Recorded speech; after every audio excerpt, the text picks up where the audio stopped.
Na nossa entrevista de hoje, contamos com a presença de Lauro Quadros e Rui Carlos Osterman, que acabaram de gravar o programa Sala de Redação, direto aqui do Festival Mundial de Publicidade de Gramado. Então a rádio está completando 80 anos e vocês decidiram colocar o programa no Second Life. Isso é uma maneira de mostrar para o público que, apesar da idade, a rádio é para todas as gerações, para todas as idades de pessoas? É verdade, tá bem apanhado. Second Life é um valor agregado, vamos dizer assim, porque o Sala de Redação já tem sua autonomia há tantos anos. É um programa em que a gente se diverte e o ouvinte se diverte. É comum numa sinaleira em Porto Alegre ou em qualquer cidade do Rio Grande, as pessoas ficarem rindo dentro do carro e aí a outra do carro do lado olha, mas enlouqueceu, está rindo sozinho, não tem outro passageiro no carro. E aí se identificam, não, ele está rindo por causa de uma coisa que ouviu no Sala de Redação. Então a gente se diverte muito. Isto não quer dizer que não haja animosidades eventuais, não é, professor? Às vezes perguntam também para nós assim, aquela briga que aconteceu foi de verdade ou foi de mentirinha? Às vezes é de mentirinha, às vezes é de verdade. Às vezes a gente fica bravo, como todo mundo. E o que é bom no programa é que isso se expressa no programa e se resolve dentro do programa também. Ou seja, não é que ficou bravo num programa e ficou bravo depois mais 5 programas seguidos. Não. Ficou bravo só naquele. No seguinte já não lembravam mais. Isso é formidável, isso é o sal.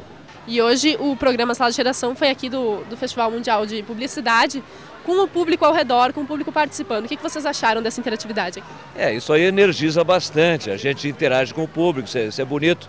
Porque aí é o chamado contato epidérmico, né, que acontece todos os dias pelas ondas do rádio, ou pela Sky, ou pela própria internet. O Sala de Redação tem, Vivian, uma boa fórmula, que não vou dizer que seja imortal, que está na moda dizer imortal, né? Que assim, ela tem os contraditórios, digamos, do Kenny com o Cacalo, do Santana com o Guerrinha, e tem os ditos isentos, o Rui Carlos Osterman, que é o nosso mestre, o nosso mediador, eu e o Vianney, que é um participante eventual. Mas para que aquela isenção não fique uma coisa fria ou morna, tíbia, daqui a pouco pinta um estereótipo, que é eu brincando com o Rui de puxar saco do Rui. Que todo mundo pensa que é brincadeira, mas é verdade. E aqui o pessoal pode conferir como é que é, na realidade, vocês como se estivessem dentro do estúdio. Tá certo. Então eu acho que essas coisas são muito bem identificadas e não há queixas a respeito. Isso quer dizer o quê? Que o público gosta. E se o público gosta, nós vamos continuar assim. Ele sempre teve esse programa, esse formato. Ou seja, sempre foram um mediador e 4 ou 5 participantes.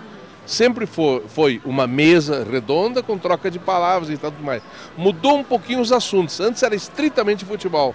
Tanto que se dizia sala de redação, debates esportivos. E aí, gradativamente, pelo talento dos integrantes do grupo, que se modificou ao longo do tempo, mas sempre com acréscimos interessantíssimos, foi se acrescentando outros assuntos. Mulher, intrigas, política, compreende? Vida diária, vida cotidiana e assim por diante. E o núcleo do programa é o mesmo. E esse é o nosso orgulho, é o mais antigo programa de rádio no Brasil neste formato. E vocês sentiram que o público aprovou quando vocês colocaram esses novos assuntos em debate no programa? Isso foi uma exigência do público, embora não fosse tão expressado. Mas no momento, por exemplo, em que o Lauro veio falando de mulheres, ou o Guerrinha falou de alguma coisa ligada ao turf e a um apostador muito engraçado, a reação foi excelente. A gente percebeu que estava faltando essa pimentinha, né? Então é um formato muito rico, muito variado, e que eu acho que a gente tem talento de saber tocar em frente. E com certeza quando vocês introduziram esses novos assuntos, o público feminino também deve ter aumentado no programa, né? Essa é uma observação muito pertinente. Nós tínhamos um público masculino, claro, identificado fortemente com a ideia do futebol. Mas na medida em que esses outros assuntos foram colocados, e sobretudo assuntos de comportamento, não é? Da relação homem-mulher, né? Do casamento, do desfazimento do casamento e assim por diante, as mulheres começaram a se manifestar. E hoje eu me atrevo a dizer, Laura, talvez eu tenha razão, de que nós estamos meio a meio, ou seja, há tantas mulheres quanto homens ouvindo o programa com o mesmo interesse e com os diversos pontos de localização do verdadeiro interesse. Claro. O Kenny Braga tem a mania de dizer, no jeito Kenny Braga de dizer, que em Livramento todo mundo é homem. Mas nós sabemos todos que ele está brincando, primeiro, e segundo, que metade homens, metade mulheres. E esta metade nós estávamos perdendo enquanto fazíamos só futebol. Então era uma coisa que nós estávamos um pouco distraídos em relação a isso. As mulheres entravam na sintonia do sala de redação, que elas também ouviam a reboque do marido, do namorado, do companheiro e tal, e muitas vezes constrangidas ou contrariadas. Não queriam ouvir e ouviam porque o namorado estava ouvindo. Com essa nova versão do sala de redação, tocando assuntos ecleticamente, pluralmente, as mulheres se engajaram, já não a reboque do marido, e sim porque elas próprias querem ouvir o sala de redação. E agora a novidade foi vocês entrarem no Second Life.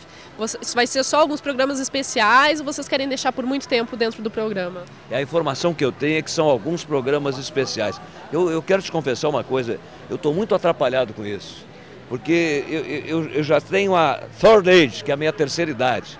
Aí vem a Second Life. O que vai acontecer daqui para frente? Eu não sei. Então isso é mesmo o Second Life, ou seja, é uma segunda versão dos fatos sob uma forma extremamente fantasiosa e muitas vezes engraçada, né? Obrigada. Nós ficamos por aqui nessa conversa agradável com Rui Carlos Osterman e Lauro Quadros. Até a próxima!